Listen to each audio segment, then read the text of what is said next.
All right, we'll give everybody a few minutes here to get ready, and then we will begin. Today is September 16th. Quite a lot going on in this country, as there always is. Let me try to get our Rumble broadcast started here. Keeps failing on Rumble.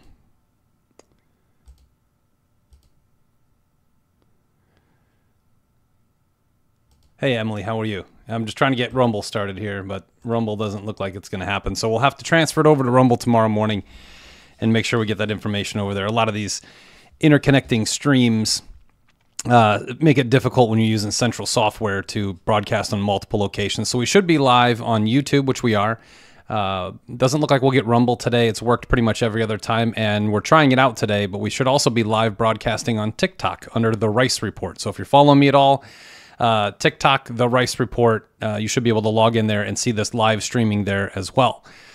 So without further ado, let's get started here today. President Trump is going to be speaking on a Twitter space at 7 p.m., 1 hour from now, 58 minutes from right now. So I'm going to try to check in on that for a little bit. I know he's announcing some crypto project for the banking system. I don't have any any expectation of that being a good project from what I've read so far, but I want to hear it. Listen to everything. I think it's important. Listen to everything and sort out what you think is good, what you think is bad. Pray into things. Make sure that you're always touching in the Holy Spirit to discern what is real and what is not. They're saying Rumble is working. Okay, cool. Awesome. Thank you, Infinite Light 777. Appreciate that.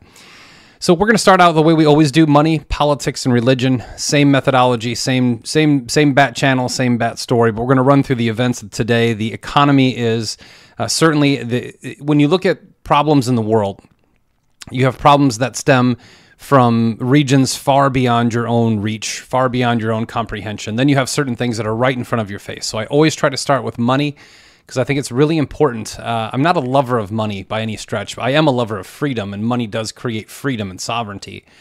So this whole show that we do every night, every time that we do this, the whole purpose behind this here is to give you some information to help you make better decisions in your life. I hope those better decisions in your life create more prosperity. Prosperity creates freedom, and I hope that you take that freedom and share it with other people. So let's kick it off with the economy, because I think that that's the easiest place to start. We're going to get into some very difficult topics here today, especially with the assassination attempt number 2 on President Trump. Actually, number 3, if you really think about it. They were trying to arrest another gentleman in between these two who had plans that he had posted online. There are lunatics and possessed souls all over this country right now doing all types of things, and I personally, before we get into it, I personally don't think they're working alone. I think this is far too random of an instance, and we'll go into that a little bit later in the episode. But let's start out with finances. Let's start with the Federal Reserve. So most of you who have eyes to see and ears to hear realize that the economy right now is not on track. It is maybe as far off track as we've been in the last 20 or 30 years. I think that's a very obvious observation for anyone who's paying attention with a delicate eye. Even if you're not really a follower of finance in the markets, you can still see the things around you. Gas is more expensive. Eggs are more expensive. I gave a presentation to a private investor group last week, and a gentleman said, "Where are you getting your inflation numbers?" And I said, well, first of all, they seem large because they're 40-year inflation numbers. So 4 years, we've seen a 35% increase in gas, 22% increase in groceries. That's being kind, depending on what groceries you're buying.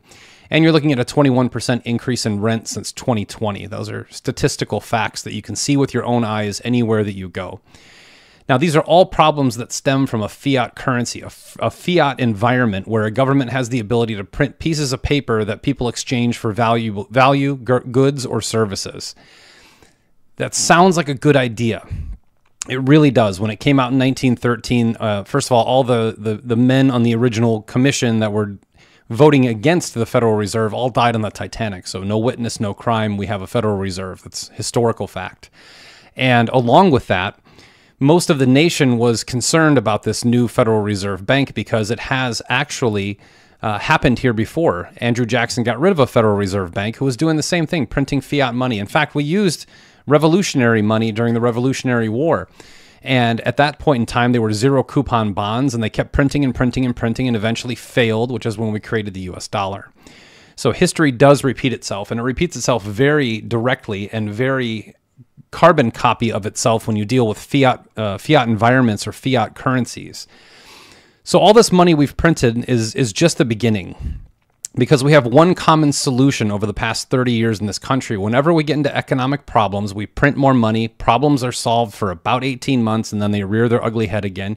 You keep printing and playing whack-a-mole, and eventually you hit the mole, and you get a 3-year window with no problems. This is now 35 to 40 years down the road. We are dealing with real serious issues, including the fact that the Federal Reserve right now has cumulative losses of $188 billion over the last 2 years. Imagine investing in a company that is owed, right? The private Western Central Bank is what the Federal Reserve is. It is a private bank owned by the Rothschilds, Rockefellers, Morgans, all the main families. They still earn their money off of the sweat from your backs for printing money. That's all they do. Now imagine a private company that has accounts receivable of $35 trillion. And while they're waiting to be paid back, it doesn't really matter because they can just print more. But while they're waiting to be paid back, they're losing $188 billion every 2 years. Is that a company that you would invest in? Well, you are investing in it. You are the primary payback vehicle for this failing corporation, which is now losing $2 billion per week on average. There are no consequences for this to happen, by the way. There are no consequences for poor management at the Federal Reserve. Jobs cannot really be taken. People could be fired theoretically, but it's a bureaucratic process that involves voting and all types of things. So these are very protected elite class of people that have the best job security in the world with the lowest expectations. This is what happens in communist nations. I'll repeat this. I repeat it almost every episode. Karl Marx in the Communist Manifesto simply states that the cornerstone of a communist nation will always begin and end with a central bank. So whether or not you believe you're free or you believe you're not free, the facts of the matter are you have a central bank that dominates your money and monetary policy, meaning that you are actually not free because the slave masters who own this tax farm that we live on, they will always need to be paid back. And now they have set up multiple agencies across the world, not this country. The IRS is not registered in the United States. It is a registered Puerto Rican organization. It's an illegal operation to steal money from you. But until the Fed ends, we will not be free. That is just, there is no free nation with a central bank. It's an illusion. Always has been an illusion, and it always will be an illusion. And the longer we buy into the illusion, the longer our illusion persists to take away our reality. Simple facts. Now, the market is expecting now a 0.5, a half point rate drop later this week at the FOMC. And Powell may do that. I don't try to get into the prediction game. I think 0.5, number one, I showed in the last episode, the last time we did, after a rate rise, the last time we did half point drops in a day, the S&P lost 12% in 2000 and 18% in 2008, immediately following those rate drops. So expect that to happen. But the market is neurotic. You know, one of the things about a fiat system, because fiat currency, the more you inflate the monetary supply, the less value the monetary supply has, which is why prices go up. That, along with coordination between them and more mega corporations, which no one talks about. They say it's one thing or the other. It's not. It is definitely a systematic, coordinated effort. And in these fiat environments where you're losing buying power, the one thing that they do is they force every single person to be a gambler. It's just part of a fiat environment. If the value of your dollar is going down, you simply can't save in dollars because your savings will deplete. So you have to take on risk. You have to learn how to be a hedge fund manager, a stock trader, an options trader, a commodities guy, a bond ladder structure on your own. That's why the entire practice of financial services exists, is because in order for you to exist, you have to outpace inflation through the course of your life, save up enough money, and hope that that stockpile of buying power you have upon retirement actually persists. It doesn't get depleted away through inflation, which is happening more and more, as evidenced by the amount of baby boomers who were retired last year who are now back to work. This is one of the saddest days in the United States, where people who are retired, who work their whole life to save enough money, they put together a plan saying, hey, this is the cost of my house, this is the cost of my budget, this is how much money I have saved, I should be able to retire and just enjoy my life, my grandkids. These people are starting to have to go back to work. That's another drain on the jobs in an economy that now has 21 million people in here vying for jobs. So this is really feeding into a feeding frenzy around the job market. The job market just announced today that announced job losses. Now, Announced means that they have done a press release, a press conference, that they've talked on the news about it, that they've put it out there that they're losing jobs, like companies are laying people off. Just the announced job losses is up 193% over last month. That's 193% acceleration in the announced job losses. Now, announced versus actual job losses is a much different ratio.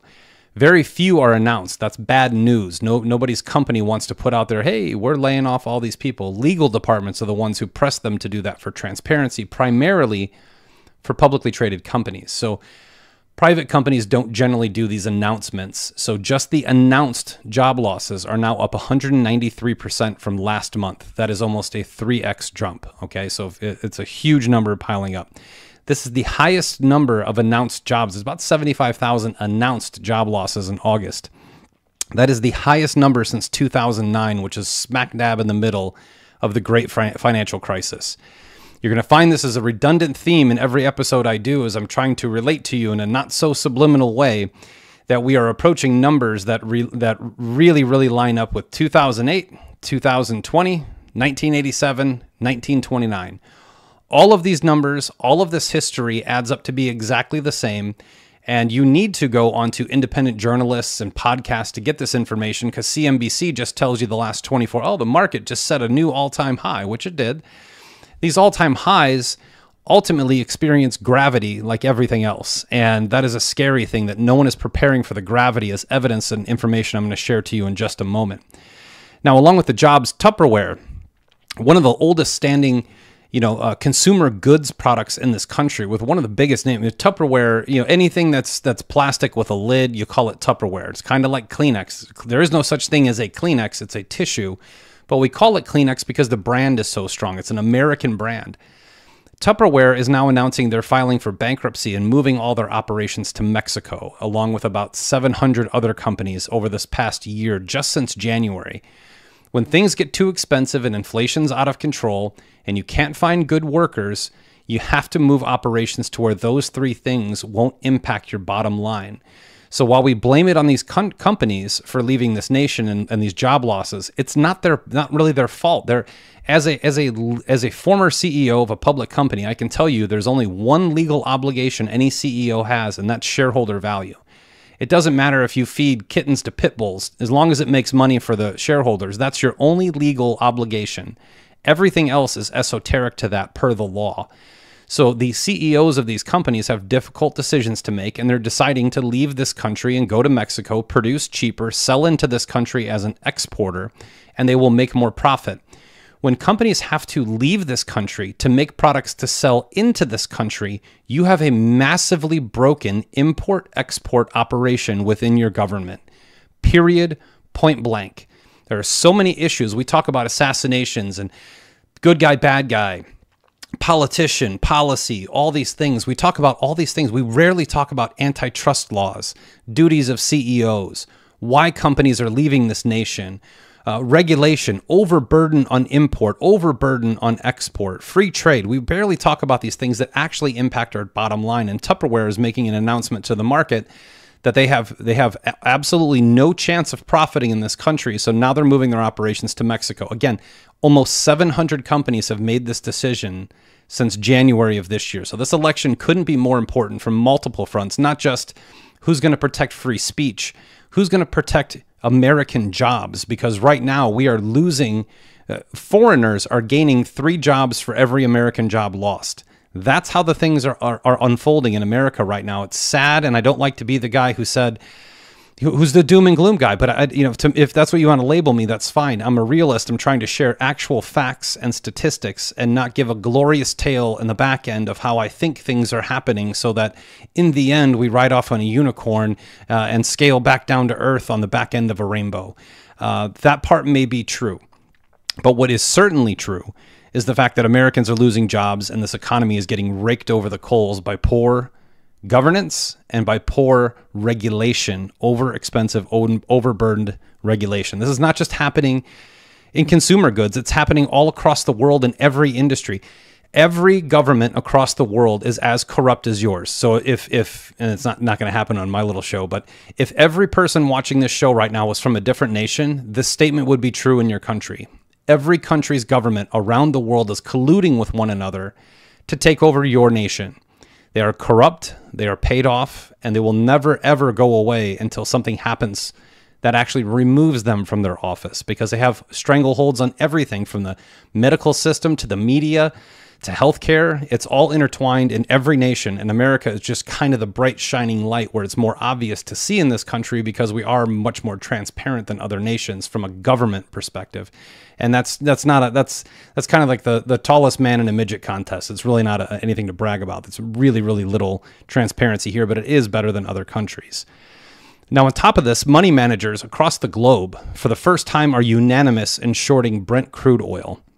That is the first time that has ever happened where and this is a really good point, that's the first time money managers have ever had unified consensus that oil prices are going down. That's what that's supposed to tell you. Now, what it actually tells me, someone who knows how trading works and how central bankers fund traders to manipulate markets, is that you can guarantee that the price of oil and gasoline is going to go down for the rest of the election season to make Democrats look good. This is not a unanimous consensus bet. There is no possible way that every trader in the world, every money manager in the world unanimously agrees that the price of oil is going down. That is called market manipulation, and it is now directly in front of your face. Whether you choose to believe that or not is completely up to you. But when was the last time that anything in any environment, yet alone financial markets, where people win on the up and downside of investments, when was the last time things were this unified? Really think about what's happening. The markets tell a much bigger story than just money by itself.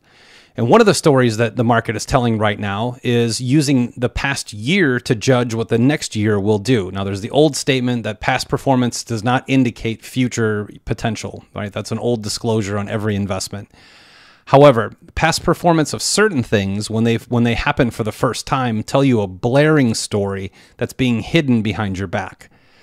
So for the last year, the last 365 days, the last full year of trading in the world, we are seeing for the first time two commodities that are topping the charts on returns. So the two commodities leading the charge for overall return in the market are Bitcoin and gold. Now, Bitcoin did 107 has done year to date, not to date, in the last year, the last 365 days, Bitcoin has gone up 117%. Gold has gone up 33%. The Dow Jones 20%, the S&P 500 26%, and the Nasdaq 18.5%. So, no lie behind that, no speculation behind that, but here's the speculation that I'll give. Because right now the average American, it's a great stat put out today, the average American right now is paying $650 towards the government debt, the federal debt, $650 a month or $8,000 a year, or a total of a little over $100,000 per year, is being paid by every tax-paying home, every taxpayer. So if there's 2 or 3 of you in a home, you're paying more, but the average taxpayer is paying $650 per month towards the federal debt for the lending that they have taken from the central bank. The entire world right now is overweight in stocks. I talked about this a few episodes ago. The average family has about 48% of their net worth in the stock market. Generally, the remaining almost half is in their home. The average portfolio right now is $237,000. That's stock portfolio. That is 2x from last year. And I just told you the returns. Dow was 20, S&P 26, Nasdaq 18.5. This isn't a doubling of their investment from last year. This is a 25% increase plus new money going in. New money going in. Everyone's putting money into the stock market at all-time highs, almost as if they have never read a book on trading or the markets themselves. This is a very dangerous scenario to be in. But the real telling story here is the savings. So traditionally, we're told to save 10% of our income. Right? That's just what I was taught as a kid. 10% of your money, pay yourself first, put it into a savings account. Forget about it. When you need it later, it'll be there. We are saving at a rate of 2.9%, and about 84% of that is overweighted towards those who make more than $100,000 a year. So anybody making under $100,000 a year is not saving money, they're losing money. And those who make between 100 and 250 are saving about 2.9%, and that makes up the bulk of the middle class. So we have the lowest savings rate since 2008 and 2020. along with a time period where we have very high rates. Excuse me. Traditionally, the way that these things work with gold and Bitcoin, commodities, oil, silver, platinum, palladium, anything you want to talk about, commodities based, generally they go down in price while rates go up. So for those of you who are new to finance, you probably hear the terms quantitative easing and quantitative tightening. These are just fancy words. Quantitative easing means printing more money, inflating the monetary supply. Quantitative tightening means pulling money out of the market, deflating the monetary supply. So in theory, in these modern monetary theories, which are complete Keynesian economics garbage, what they generally mean with fancy words, because they don't really want you to know any of these things, what it means is when quantitative easing occurs or money printing occurs, the value of the dollar goes down, meaning that the price of hard assets like gold or Bitcoin or silver, those generally go up. Very simple. We've been in a tightening process where the rates go up, sucking money out of the system, hopefully raising the price or the value of the actual money itself. So in general, while rates are going up, traditionally commodities are going down. That is a 100-year cycle that you can look back for yourself at any given time and find out that during periods of quantitative easing, the value of the dollar goes down, the value of gold goes up. During tightening, it's the exact opposite.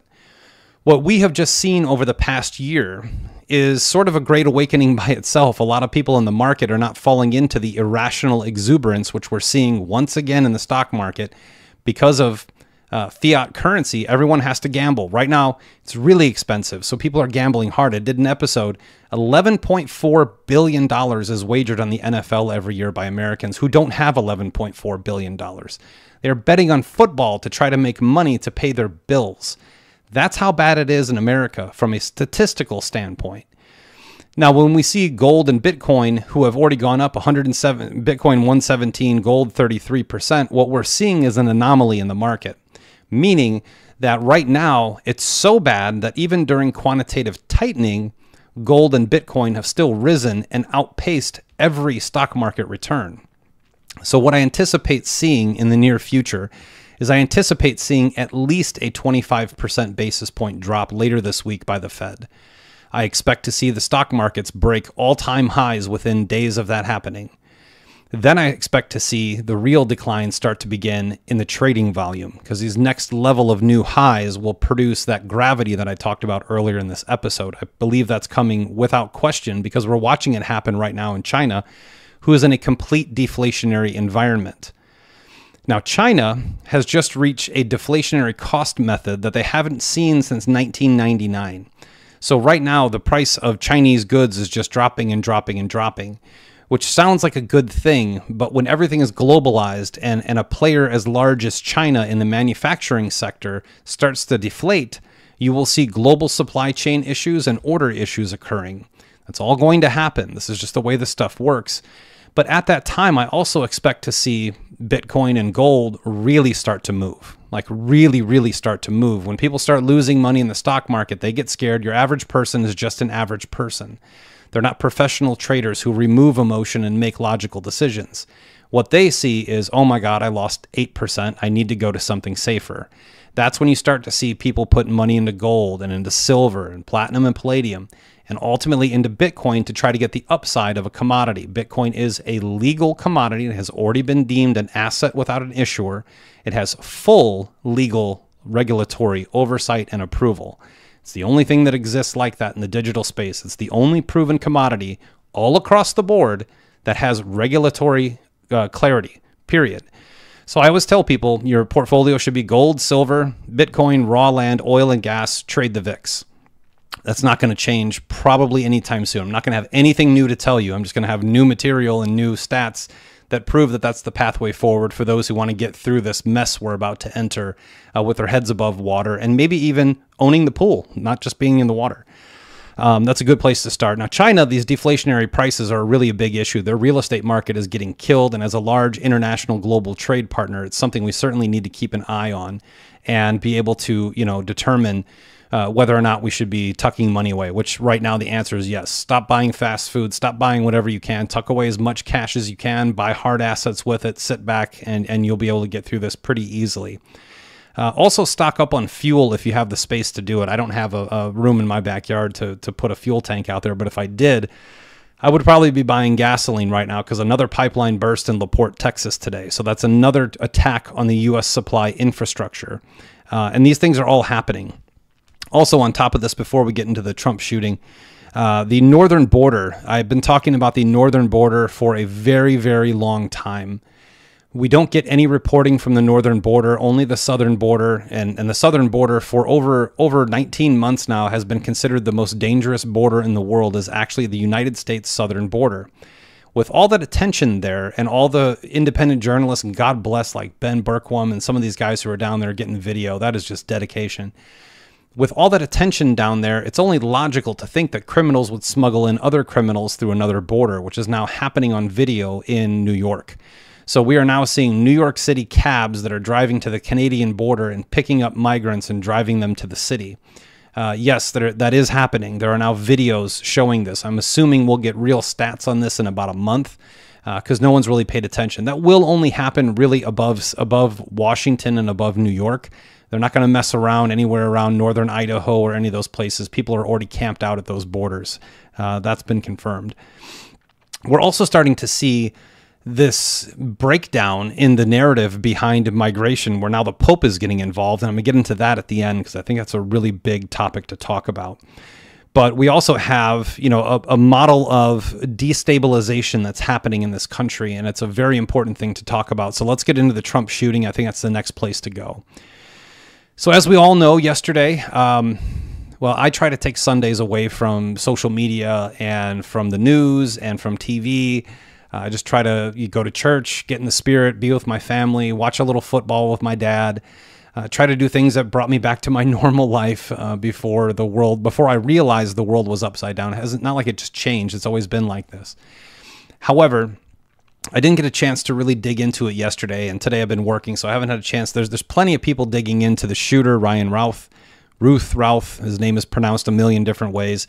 He was taken to federal court today on gun charges and gun charges only, which I find to be fascinating. He's still detained as we speak right now, so I'm assuming one of two things is happening. So the press is saying that he's not talking to law enforcement. I don't trust the press on any of that stuff. I believe that he was caught in a very large crime, and his only option out is to talk, but time will tell if that's the case. Now, MSNBC was there yesterday. Now, they're not, and I looked into this. MSNBC has filmed Donald Trump golfing before. They've done that before. Trump is well known to golf. This was a private golf session for him with friends, so this wasn't something that was put on his public schedule. Didn't know he was there. Randomly, somebody got his schedule, camped out for 12 hours now is the story, that he camped out with food and weapons and scopes and bulletproof plating, which, by the way, wouldn't do any good hung on a fence like that at all. That seems to me to be a decoration of the FBI. Hanging your breastplate that keeps you from, and everything but armor-piercing bullets, hanging in the wind like that. The bullet's just going to hit it, flip up the plate, and get you. So that seems like a little theatrics to me. But 12 hours he was there. He came from Hawaii, originally from North Carolina, Mr. Ruth Rauth, whatever his name is. He has 74 interactions with law enforcement, including possession of weapons of mass destruction. And his kid came out yesterday. So when I heard about this news, when I chimed back in online, I turned on the news just to get a good laugh out of it because I know whatever's coming from their mouth isn't going to be the truth. But it was interesting because the two main narratives that I heard right away were, number one, it's a lone gunman. This is just the problem in this country. We just have crazy people that just hate Donald Trump, and they work totally alone. They never talk to each other. They never communicate. They don't share the same therapist. They're not taking the same drugs. They don't have the same ideology.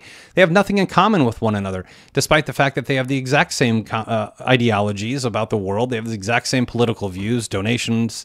They have some of them in many shootings have the same therapist, and many of them take the same medications. So we'll squash that narrative right away.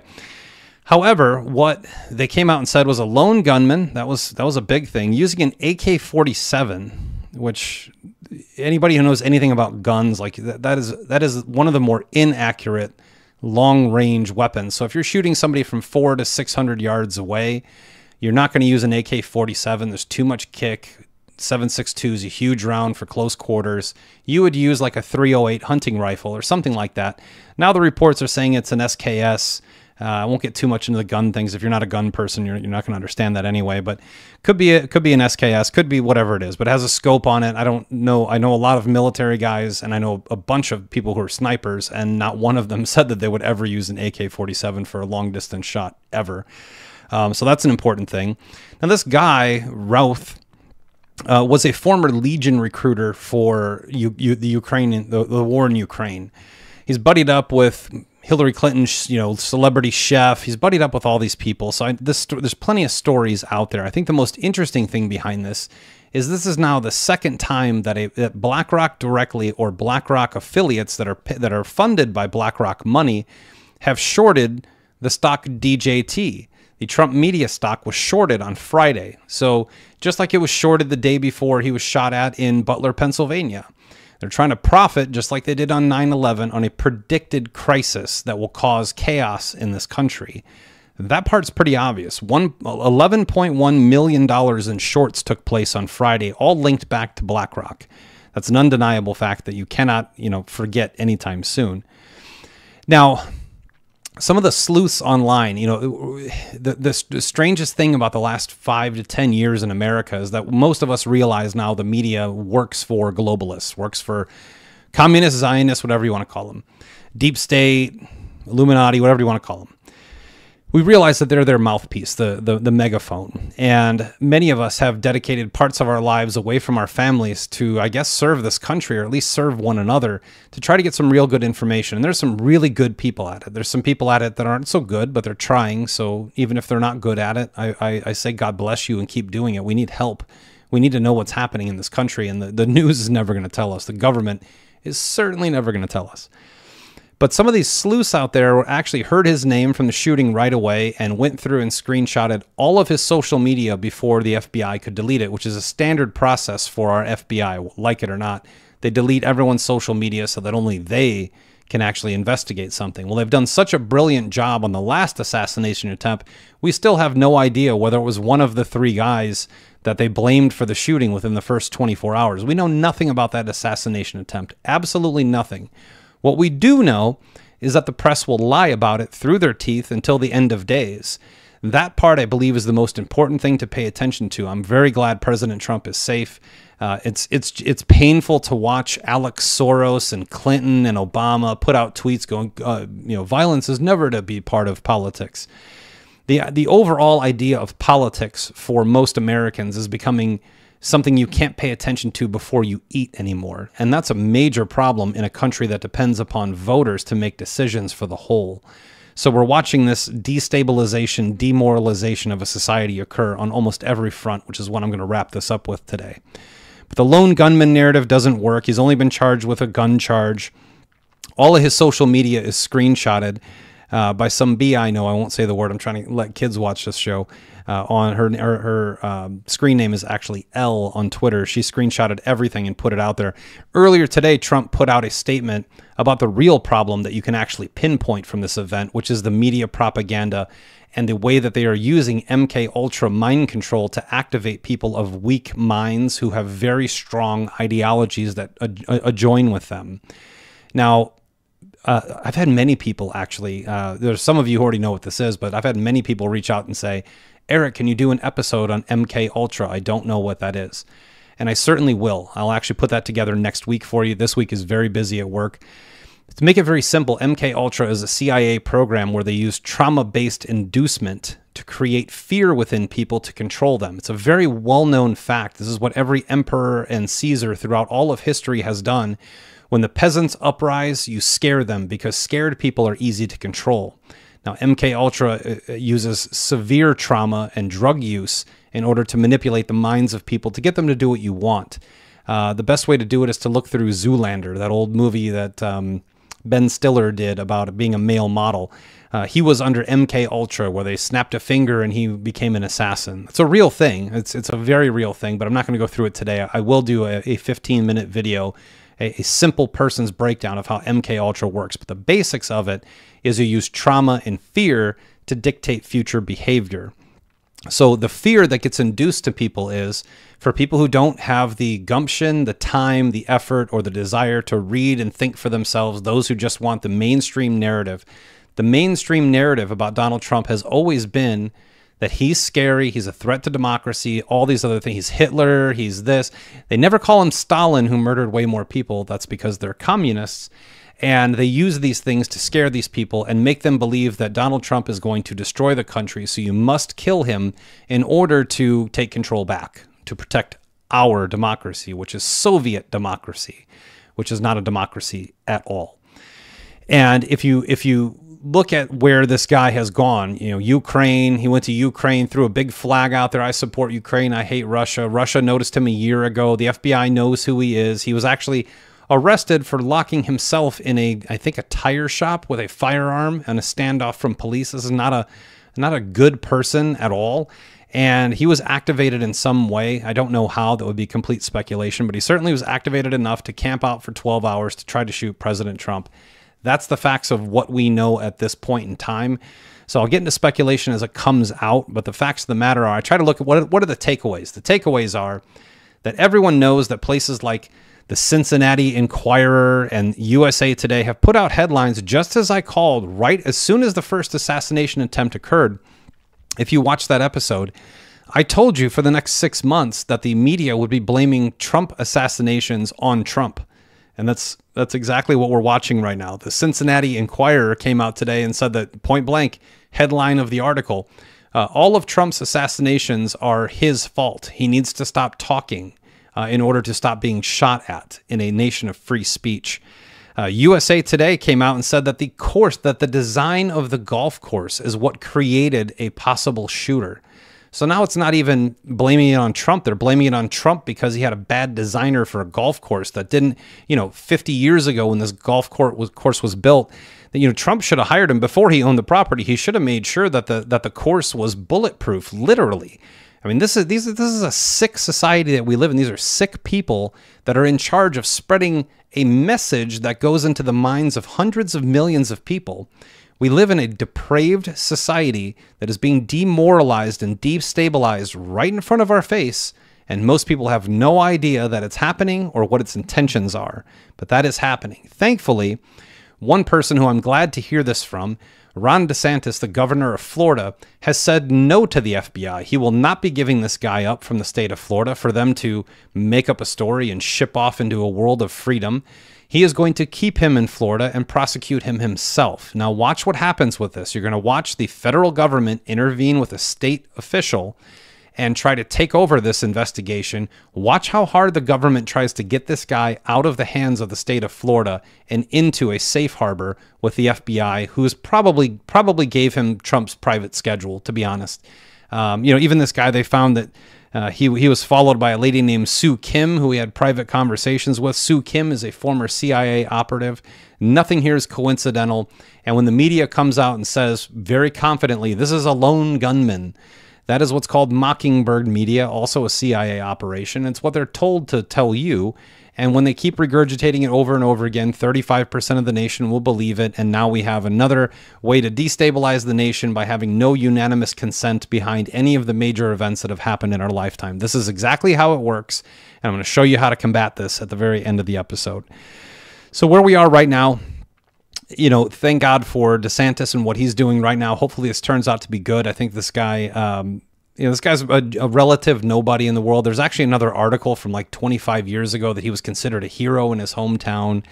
Very, very strange stuff that's happening. We still don't know about, July 13th, yet alone yesterday. So let's give this a little bit of time to play out. I always kind of rotate on that 48 to 72 hour rule, let things happen. I'm not trying to be the guy to break stories and, be known as the guy who figured it out. Somebody else will do that. I've got my own ideas in my head, but I certainly don't want to overstep my boundaries and really make a statement that might be harmful to all the things happening out there.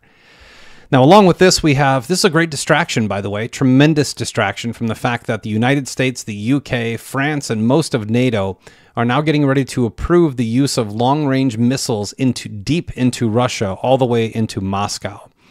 Following that statement by that collaboration, President Putin came out and said, if U.S. weapons are used within Russia, we will have no choice but to attack and go nuclear. I will remind the audience that Putin has offered peace 3 times already. He has offered peace to Ukraine and Zelensky 3 times on very simple terms. Remain neutral, do not join NATO, and make sure that all of the biolabs are removed from our border. It's pretty much what he's asking. Just remain neutral. We don't want Ukraine, another nation on our border, joining NATO. Now, Ukraine has been declined multiple times, well over a dozen times, for political corruption. So this shouldn't even be a conversation we're having, but they're pushing to have NATO accept Ukraine along the pathway. But I think it's important to remember, as someone who studies history in my free time a lot, is that people forget the peace offerings. When someone wants a war, they will ignore peace offerings. World War II had 24 instances of peace offerings before it really escalated. And they are moving in the same exact pattern as they did in World War II. Even a part of land that was taken from one nation to another where a genocide occurred, calling in the former leader of these people to reclaim their freedom. It's the exact same thing that we saw in World War II. They're recreating it now. Perhaps Albert Pike wasn't a bad guy. Maybe he was Nostradamus, but he predicted that all these things would happen. And that in World War III, the Christians and Muslims would kill each other while the deep state, or whatever name you'd like to give them, rule the world. That's kind of where we're at, and they're really pushing that agenda, especially when you're talking about using Iran to move. So Iran is now sending long-range missiles to Russia, and Houthis and Lebanon and Israel is its own grandiose story. I had many conversations on my chat today. I'm not going to cover that today. It's a whole different story that's much deeper and darker than the other ones. Now, what we are seeing here, not to mention, Israel is a very important thing to play in this because they have the Samson option, which is essentially a go nuclear button at any given time, and nobody knows where their nukes are. It's the only nation in the world we have no idea where those nukes are. At the same time, we also have destabilization happening in our school system. So interesting topic was from last week, from the debate where Trump said they're eating the dogs, they're eating the cats. I posted stuff out about this. It's not a funny topic. Nobody wants to talk about dogs and cats being eaten.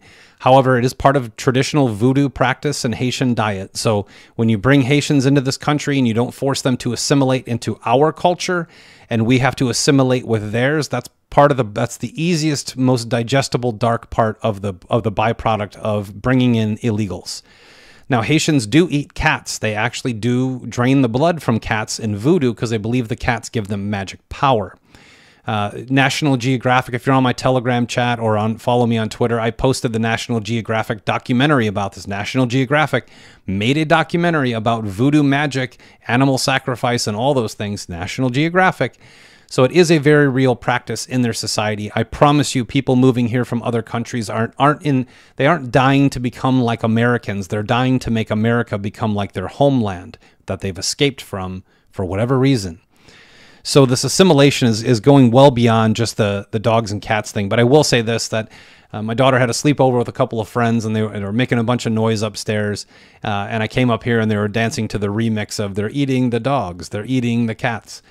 So whether you like the topic or not, what's happening is millions and millions of people are now absorbing the narrative that they could be eating dogs and cats in Springfield, Ohio, which is happening. There's plenty of video evidence from Springfield, from Dayton, from Columbus, of these things happening with Haitians, right? So the goose photo that you see of the guy carrying the goose, that's actually from Columbus.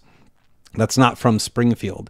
Springfield is now coming out with their videos, and there's a lot of good people in Springfield, Ohio. It's right near Lima, Ohio. I have friends there. There's a lot of good people out there, and they're doing their best to try to catch these things, but they have jobs too. You know, they don't have people who can just sit around the park all day and wait for them to catch it, but they are showing videos of pig bodies being found with no bones, which is part of a voodoo ritual that they would perform. So they're certainly sacrificing animals. I don't know if they're eating them. I'd assume that would be next step if you're sacrificing them anyway. However, and God was very, very clear about animal sacrifice, by the way. God was very clear about that. So was Jesus. Both very clear. Animal sacrifice is not necessary. But the schools are being disrupted. So the corrupt governor, Mike DeWine of Ohio, has come out and said that they have now gotten 33 threats on Springfield school systems from email addresses tracked overseas. And Springfield colleges, thankfully somebody on my chat actually shares the updates she gets from her son's college that go there. They are now going to virtual learning for the next week. So even if it was fake, even if Trump just said they're eating dogs and cats and it was a lie, which it's not, even if that were the case, no matter what's happening, something is demoralizing and destabilizing that region, period. People are scared to leave their home. There's 20,000 people they don't know. They don't speak their language. They're all driving new cars. They have no idea how to drive. They keep filing for driver's license permits, all this stuff where you have 90 days to take it. They keep coming back in and getting these forbearances upon them being required to get a driver's license. One thing that is guaranteed to be real and factual is the fact that the people in Springfield, Ohio are paying a hell of a lot more money for their car insurance because these Haitians don't know how to drive and are crashing into everything. So chaos is brewing in that part of the world. And I promise you, this is not the last. This is the first town you've heard of this happening in. I guarantee it's not going to be the last. Now, this all brings me back to an interview a former KGB agent named Yuri Bezmenov did in 1981. And maybe I'll do an episode one time of all the forewarning we've gotten throughout history. And it's plentiful. So if you can go all the way back to 1871, which I think is a very pivotal year in world history, especially here and for Europe. And I'm doing an episode on that in the next month. I'm spending a lot of time at night just trying to correlate a timeline of events from 1871 to today to show how we got to exactly where we are today and where the major inconsistencies in history and narrative occur. I think it's a really important timeline to have, and it has taken me much longer than I anticipated to put that together because there are so many things that happen around the world by the same coordinated group of people who have run the world for much longer than 1871. But if you go back in time, you can look at speeches that were given at places like Harvard and Yale. You can look at, as silly as you think he is, Jesse Ventura warned us of many things, especially vaccines. And, one of the big warning signals we've gotten throughout history, I believe it was on ABC Nightly News or 2020 or 60 Minutes. They had a former KGB agent named Yuri Bezmenov who came on and he said, there is a very standard protocol in communist nations. It's a 4-step plan to take over a nation without firing a shot. Those 4 steps are to demoralize, destabilize, create a crisis, and then normalize. So how would this process look? Well, how do you demoralize a nation, right? You basically make faith a laughing stock. You convince people that there is no higher power. You remove their ability to discern what is right and what is wrong. You'd put things in place like abortion, pornography, drugs, kids talking back to parents being normalized. You would normalize sin or chaos to demoralize a nation. This was once a very proud, very moral nation. And I think if you look back it's very easy. If you're too young to think back, the easiest thing that you could do is you could look back at television shows from the 1950s and 60s. Watch black and white TV. Very wholesome, very moral. Then watch TV today. I really stopped watching primetime TV during a show called Hannibal that glorified a serial killer and put gory, scenes of men, a guy hanging from a tree completely disemboweled. That was on like one of the big 3 networks. You weren't even allowed to cuss on those networks when I was a kid. And now you have dead bodies being ripped apart, glorifying serial killers. That is a process called demoralization, which has occurred in America. We're past the point of no return on that, but God, right? There's always but God. Then you destabilize the nation. How do you destabilize a nation? You create civil unrest, you create political violence, you create a stock market where you go really, really high and then really, really low and completely destabilize an economy. You lose value within a nation by printing money and sending it overseas. You make illegal practices legal. I'm going to do an episode later this week on the NFL, which I'm an absolute sports lover. I love sports my whole life. I was an athlete my whole life. I barely watch them anymore because I know what it is. But you create things like the NFL where people will go watch football and drink alcohol and eat food that's no good for them instead of going to God and worshiping. You'll give them fantasy football to occupy their minds. You will give them betting venues at every click of a mouse or of a screen to allow them to wager their money upon the results of other men in a sporting field hundreds of miles away. We're watching the destabilization and demoralization of America with our very own eyes. The next step is crisis. Per Yuri, that would be the next step, is real crisis. If you think we're in crisis now, wake up. Crisis can get a heck of a lot worse than it is right now, and I believe that's the next phase. Now, we've already gone through this in a microcosm. So you could look at the demoralization of America with political campaigns. So they have attacked President Trump, lied about him as much as they possibly can. They have made him out to be a villain, as they have with every other nationalist throughout all of world history. They have started to destabilize the economy, the political environment, and your faith within the system. That is now opening up the doors for the first crisis, which occurred on July 13th, the first assassination attempt of Donald Trump. That got a lot of news for about 48 hours, and within 10 days, it completely disappeared from the news cycle.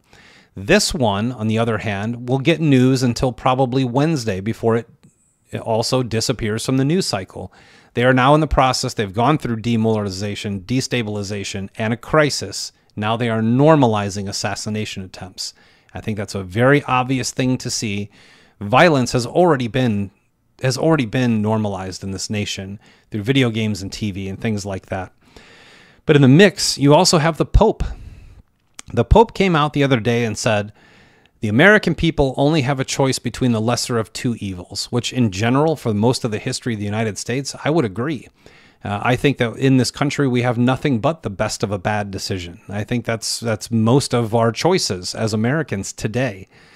I believe Donald Trump is the clear winner of this election. If you poll the people, I believe he's absolutely the best choice for this country. I believe that down the road, we'll find better leaders, greater leaders, but we have not seen one as good as Donald Trump in the actual things he's done versus the words they say. And the Pope came out and said that the American people have a choice between two evils. One, who wants to kill babies, and that's obvious. The abortion topic will be shoved down your throat for the next 60 days, guaranteed, and even no matter what the outcome of the election is, that will get amplified. They cannot have a nation of people getting patriotic, wanting to become nationalist and protect their own country without giving their money away to everyone else. They cannot have that with a growing population of actual Americans.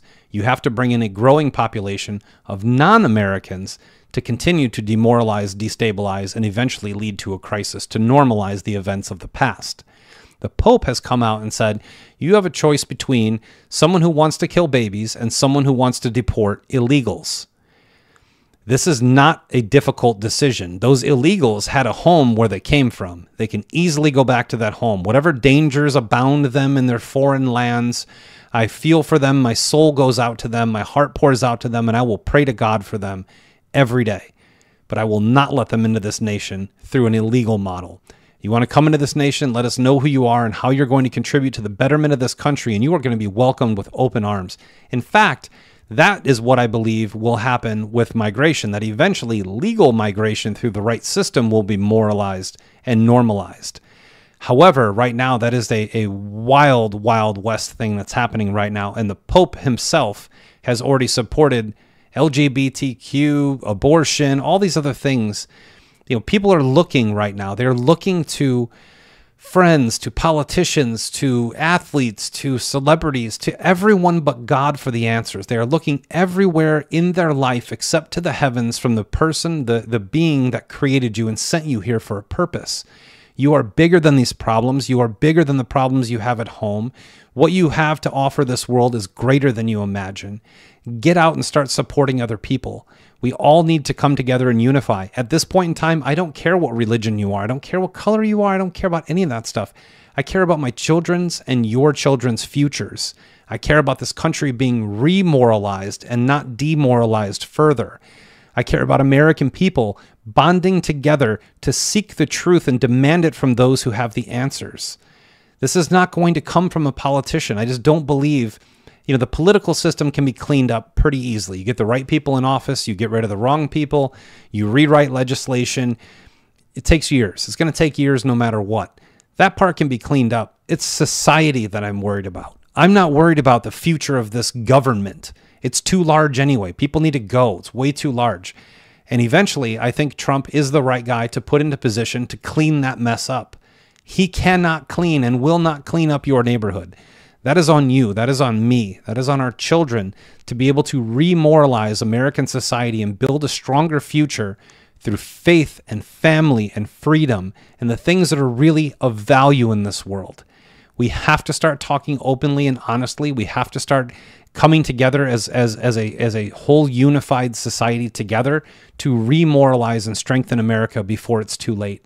And we are very, very much deep into the fourth quarter of this ball game with not too much time on the clock, and we're down. So that's all I have for you here today. We have about 4 minutes before Trump gets on his Twitter space. If it was like anything like last time, it'll be hacked trying to stop it from happening. I'm very interested to hear about his crypto project. I don't know if I'll be interested in it myself, but tomorrow I'll give you a rundown of what I think. What I know, if true already, is that this project will already be a centralized basic crypto proof of stake model where the founders retain 70% of the tokens and us plebs get 30%. But I don't know if that's true. So I'm certainly going to listen with an open mind and open ears, and I'll give you my breakdown of what I think it could or could not do tomorrow. And until then, God bless each and every one of you. I love y'all. And I just hope you have a great day. And we'll definitely see you tomorrow around the same time. I'm trying to get regular here a couple days a week, 3 days a week at 6 o'clock, and then throwing in a recorded video. I am going to have, debating whether it'll be live or recorded, but I'm going to have our first interview kicked off with my friend Lucas on Thursday, talking about the spiritual state of the world, where we are, where we got lost, how we got sidetracked, and how we get back on track. He and I are just really close friends, and we have some amazing conversations around my fire pit. So I'm hoping to share that type of conversation with all of you on Thursday. If we record it, we'll set it out the next week, but more than likely it'll be live at 8 o'clock on Thursday. So I'm looking forward to seeing you all there. Until next time, I'm Eric Rice. This is The Rice Report. God bless you. God bless this country, and we'll see you again very soon. Thank you, everybody. Have a good day.